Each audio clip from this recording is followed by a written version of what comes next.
This Kirblog topic was suggested by Ben Bob. If you'd like to suggest future topics for videos like these, and if you want to hear them before they officially release, consider supporting me on Patreon at patreon.com/Kirbifer. I've got a new Kirblog to do about this nice movie. I think that Ben Bob has been asking me to review this film for probably the last 3 or 4 months in every live stream chat that I've had, maybe longer than that, I don't even know. But I guess probably part of the reason why I was so, well, first unaware of really what this was, and then, just so slow to get into watching it is because, as I've been reminded today, I'm recording this on the 18th. I don't know what day this is going to go up because I've got TTA things to tend to, but I was reminded that Pinocchio has been covered as a film about 1,000 times. I've only really ever seen the original Disney movie, and I'll get into how that has to do with something. But I've seen that, and I think maybe I saw like a brief second of that, like Jonathan Taylor Thomas version, like the Adventures of Pinocchio version that was like half live action, half kind of practical effects sort of thing or whatever. I've never seen any of the other animated versions. I've never seen, the father, real, that, whatever that one was. I've never seen any of the other live action versions, including the live action Disney remake of the original one that they did. So I had to be reminded of the fact that, because I knew that Guillermo del Toro was doing this, and obviously he's a visionary and a genius, but I had to be reminded that this was the project he was talking about in regards to, there was a thing, I think it was earlier this year, I'm sure it must have been, where he was insisting that animation is not a genre, it's a medium, and it's not, inherently for children just because it's animated. And on top of that, which, I need to give him props for pushing that so hard, as, he's absolutely right. But I was also reminded that it was stop motion. I actually wasn't sure, just having not looked into it too much until I watched it today, if it was actual stop motion or if it was stop motion like influenced, like if it was CG and made to look like it was a stop motion film. And I got to say, to start with, just to kind of open this up into, is, my God, it really, really, truly does blow me away, maybe more than any other medium of animation, that stop motion filmmakers are able to do the things that they do, because it's just it's like a feat of science, like truly. It's so I will say on the visual end of things, it was stunning. I loved absolutely everything about the character designs, the models, the expressions, the sets. It was gorgeous to look at. I want to say it might be one of, if not maybe the most beautiful looking stop motion film I've ever seen, but it's been a long time since I've watched a lot of the Leica films where they've done some very hyper elaborate things with like Kubo and Paranorman and that kind of stuff, and Coraline. But it was certainly a feast for the eyes, I'll say that. So, as far as my thoughts on it as just a movie in general, I feel very split, to be totally blunt. So the film is about 2 hours, and to start with, I'm conflicted because I was just talking about how I wish that animated movies would get the chance to be longer than they usually are. I had mentioned a couple months ago when I went to go see the Mario movie that I was like, this needed to be at least 15 minutes longer because it's only an hour and a half. And I was glad that Spider-Verse was as long as it was, because I think it needed every second of that, and they did all sorts of great things, and etc. And I'm so split on this because there were a lot of parts in this movie that were not like really, really super keeping my attention and making me all that enthralled. But at the same time, I felt like everything was very essential to what they were doing with the story. And I'm just glad that like it was allowed to be as long as it was. And yet the just like, bottom, lowest common denominator type of viewer, side of me was kind of like, I kind of wish that this was shorter than it was because it feels longer than it is at times. So that was certainly one thing that I feel very 50-50 on. And there's a lot of things like that. As far as the overall story, well, let me recount a little bit. And obviously, if you guys have not seen it yet, please do go watch. Because to spoil my end thoughts, yes, it is worth watching for sure. It is absolutely a film that is worth watching and supporting. So of course, I went in going in. I went English, Christopher. I went in knowing, there we go, that it was not simply going to be like, the version that I knew. I really had to put aside the stereotypical jumping to the Disney version first, as people often do with these kinds of stories. And from my understanding, I believe that it is a bit more reflective of the original book. I could be totally off base with that, but I knew that it was going to be treated with a bit of a more mature tone to it. I didn't know how much necessarily. I didn't have too much expectation one way or the other, but based on how Del Toro was defending it and defending just animation as a medium in general, I figured, okay, this may not be just a straight up kids movie. To me, and this is another thing I'm kind of split on, not in a bad way, but I feel like this is still something that kids could watch. That doesn't mean that I think it's a kids movie, but I don't think it's a super like adult movie. And maybe part of that is because it's, the story of Pinocchio is not inherently an adult story or whatever. It feels to me something a little bit more like an all-encompassing, like anybody can enjoy this and anybody can get something out of this version of the story.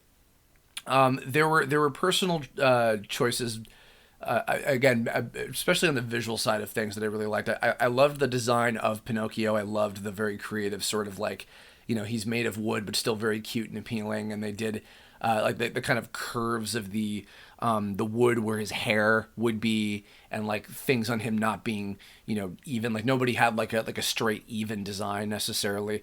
I really loved the as I called her, the biblically accurate biblically accurate blue fairy, who is called the wood sprite in this version. I don't know if that may or may not. That's the thing. I don't know if necessarily some of the character names, which were the absolute original, which were ones that were reinterpreted by Disney, etc. Obviously, Sebastian J. Cricket, not Jiminy Cricket, etc. Pinocchio and Geppetto, I believe, are the only characters that seem to be, the same all the way through. I really liked Count Volpe, who was the probably biggest kind of overarching villain of the whole thing. He was actually the biggest highlight for me in terms of just everything.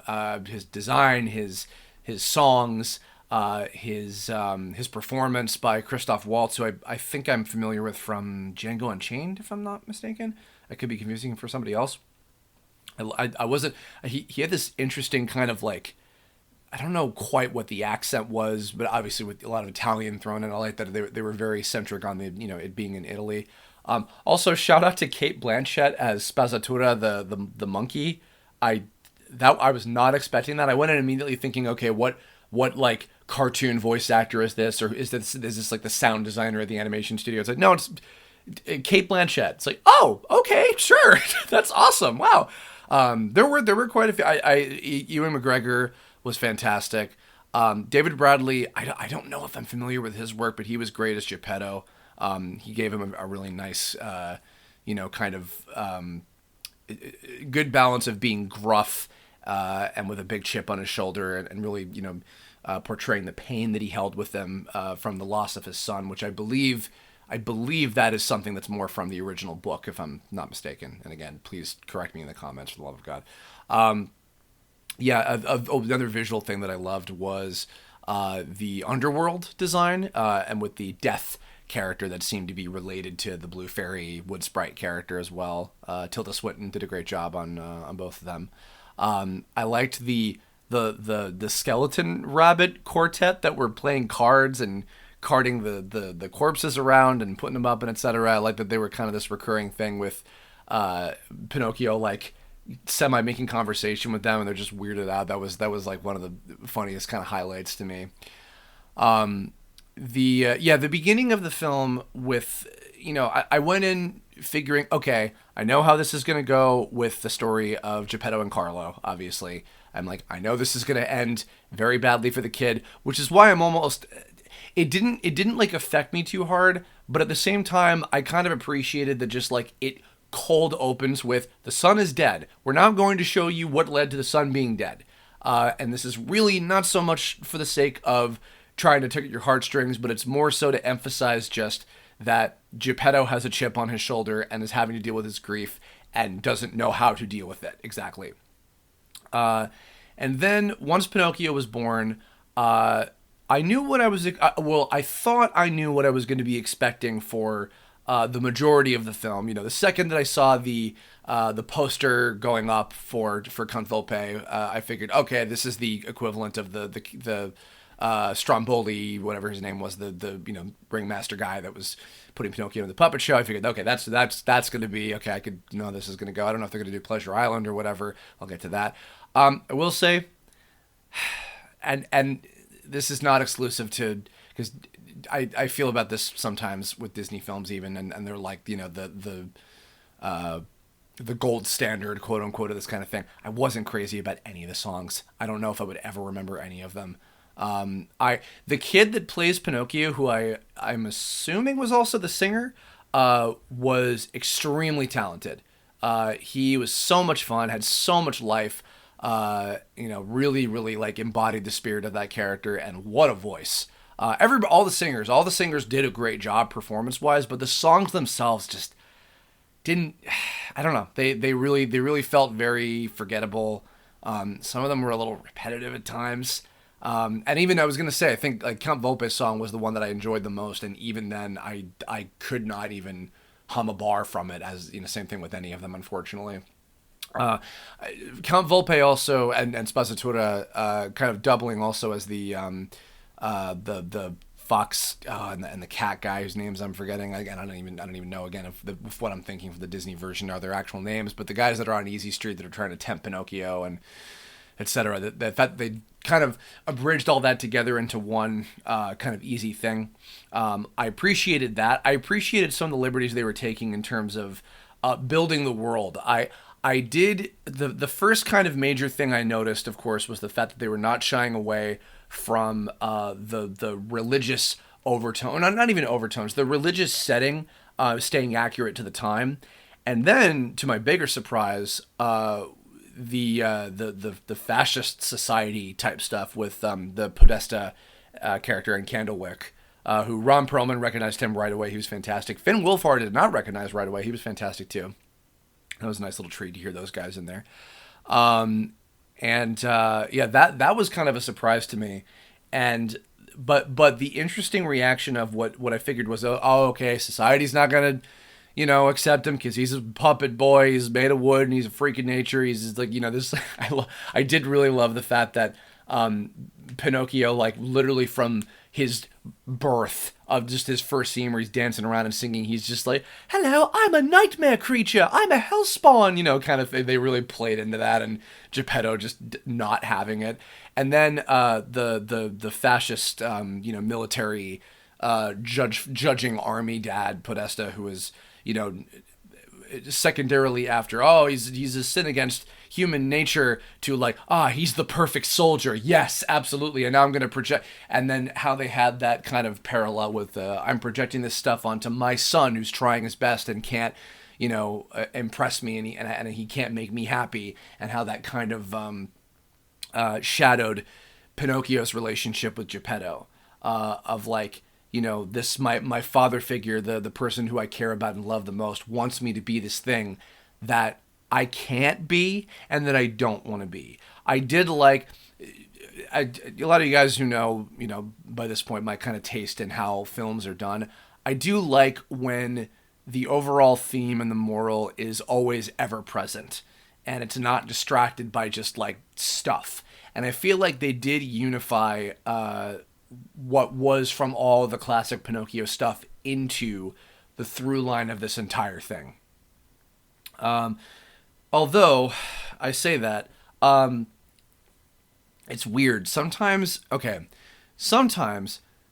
the moral of a story, even if it does everything for like a film or a show or game or whatever, the medium of the storytelling is, sometimes even if just the moral is like not that interesting to me, or parts of it may not be interesting to me, because one of then it kind of falls short in my eyes. But I felt that was one of those things, was as much as, again, I liked on paper the idea of them coming back to I'm doing my best and that's all anyone could ever ask for.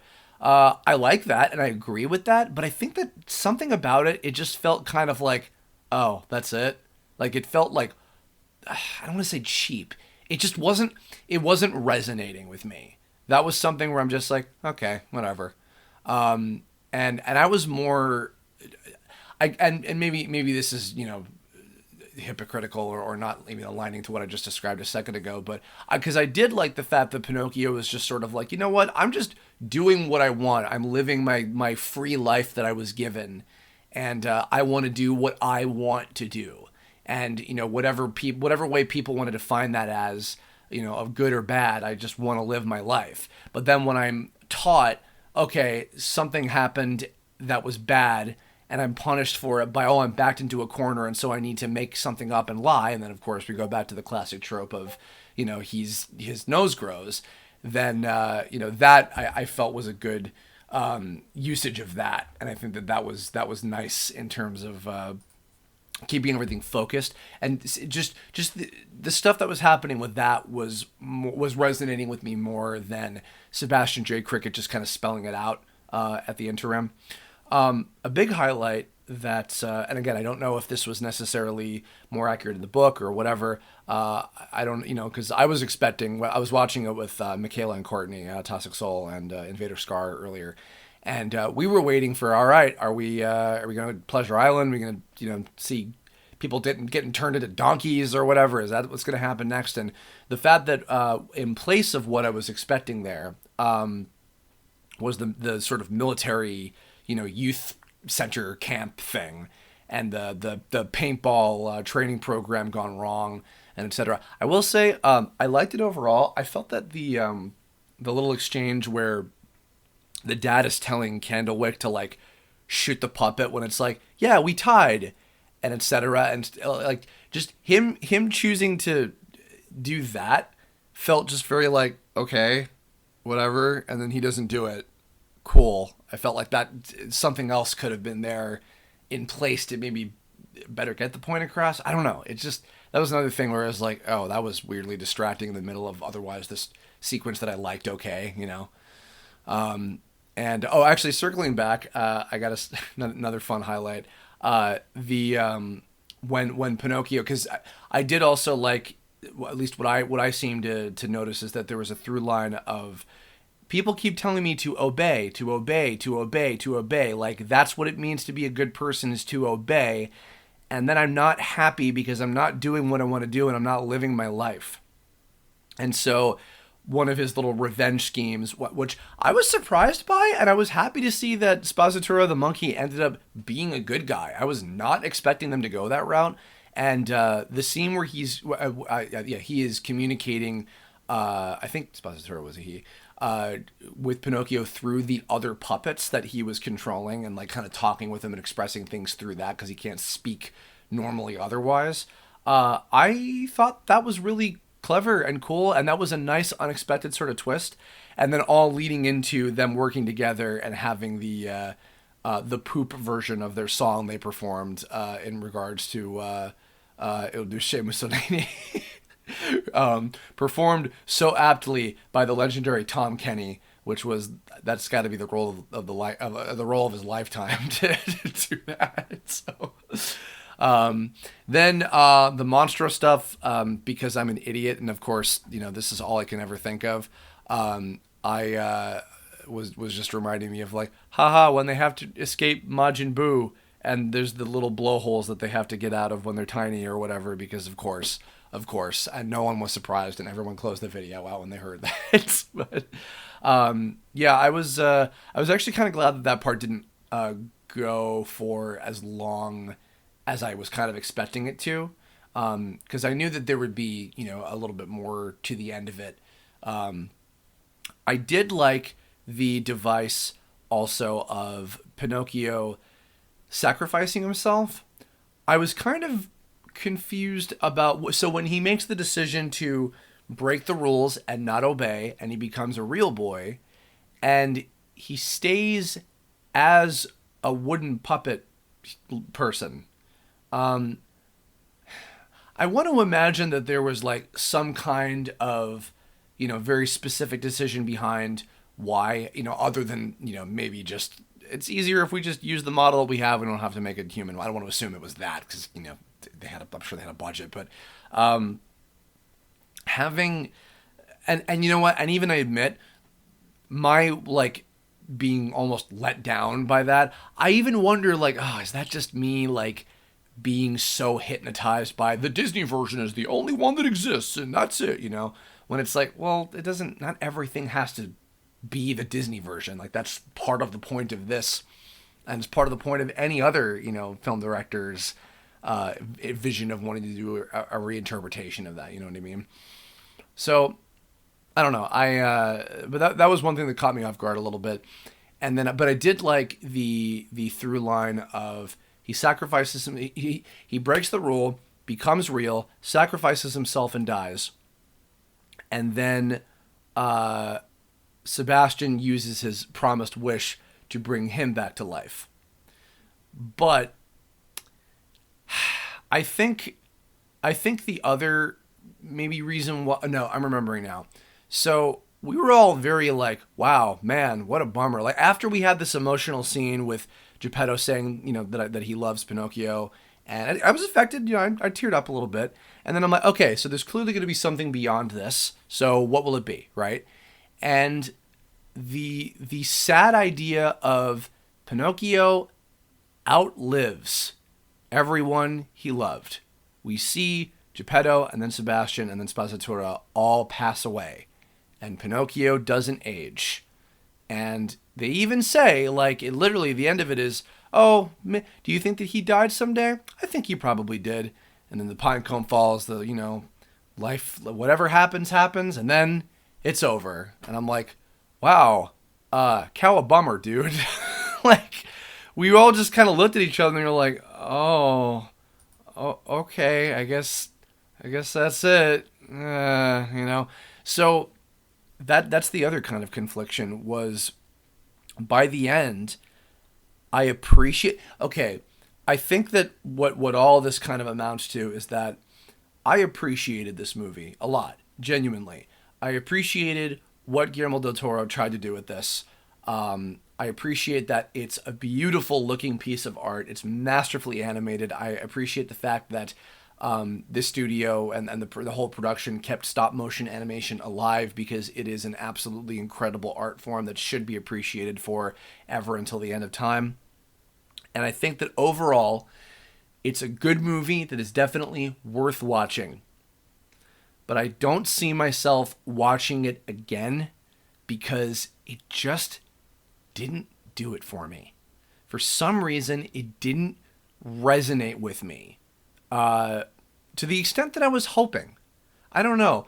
I went in thinking, okay, it's an amazing director doing an animated film not intended for children, taking, an old story that we know has a great, basic structure to it, reinterpreting it in his own way, adding more to it that, I was not used to. And, so I knew it wasn't going to just be a straight adaptation. And I have no idea if sad to say, the live action adaptation of the animated Pinocchio, the Disney version, that probably did 1,000,000 times better in the box office than this did. But I don't know. I don't know that for sure. That's just my assumption, because I'm pessimistic about that crap. I just trying to go in with an open mind, and I'm like, okay. And I think I don't know, maybe ultimately I expected to enjoy it more than I did, but I don't know. And the others were kind of in the same boat with me. We were just like, yeah, it was a good movie, but it didn't like tremendously affect me. It didn't feel like life-changingly amazing. It was just like, yep, that was a good movie, and I probably am not going to go back and rewatch it again. Partially even just out of the fact that like it's kind of depressing by the end, and knowing that that's where it's going, it's like, oh, okay, well. So I'm sad to say that because I would have loved to just be like 100%. I mean, I like to think that what I have to say is mostly positive. So it's not my lack of like tremendous emotional response is not like this, you know, critical like, oh, the movie was bad. It's like, no, not at all. I think it's a fine film, but I don't know. I'm sad to say that it was not like, oh, this is a new like Hallmark, like one of my top favorite animated movies or even movies of all time. It's like, no, it was just a movie. But that said, and I gotta say, just this is a little off topic, but I'm a little disappointed in myself because I have not been getting out to the theater as much as I should be. I guess I can't even remember what the last movie I saw in theaters was. There was something else I think I saw that was after Mario that I'm not recalling. I'm losing it, but I want to see Ninja Turtles, the new Ninja Turtles movie because it looks fantastic. But I haven't gotten the chance to go out and see it in theaters. I might wait until it's out on digital. I didn't go to see Elementals in theaters, which I really wanted to, and didn't get around to either. But I definitely want to go watch that as well. I'm interested in seeing that film. But yeah, so that's my review of Del Toro's Pinocchio. I would have gone to see this in theaters as well, just to support it. I do also regret because I always feel a duty just as an animation person to go see these movies in theaters because I want them to do well and I want to show Hollywood that there is a profit to be made from these kind of productions. So I castrate myself before you all for not doing that when I should have. But I did enjoy it. I do recommend it. And, I hope that stop motion films will continue to be made.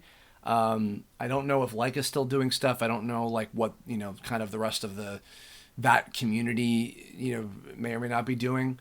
But I hope that it will continue to flourish because they really are, maybe more than any other form of animation. It's true, like an incredible feat of art and really even science. To be honest, it's marvelous. So those are my thoughts. Thank you all for listening. If presumably you saw it and you made it this far, let me know your thoughts in the comments below because I would be curious to see if you guys had similar opinions or different or otherwise. Let me know. And as I said before, if you have any other recommendations for Kirblog topics, consider subscribing to my Patreon for $3 a month. You can recommend a Kirblog topic, and it may be selected. It's been fun to do these so far. If there's other movies or things that you would, it's a little easier to suggest movies for me to watch and review than it is for series. Just because they tend to be a lot longer to get through than a single film. But I hope you'll have some other fun suggestions as we go into September here. Got a lot of cool stuff. I think that this will probably be out at the end of the month for August. But we've got some very cool things happening in the next couple months that I'm going to be announcing soon. And yeah, so I hope you all have been enjoying the TTA archive stuff and everything. And look forward to what else is in store. So thanks, everybody, and I'll catch you all in the next one. Bye-bye.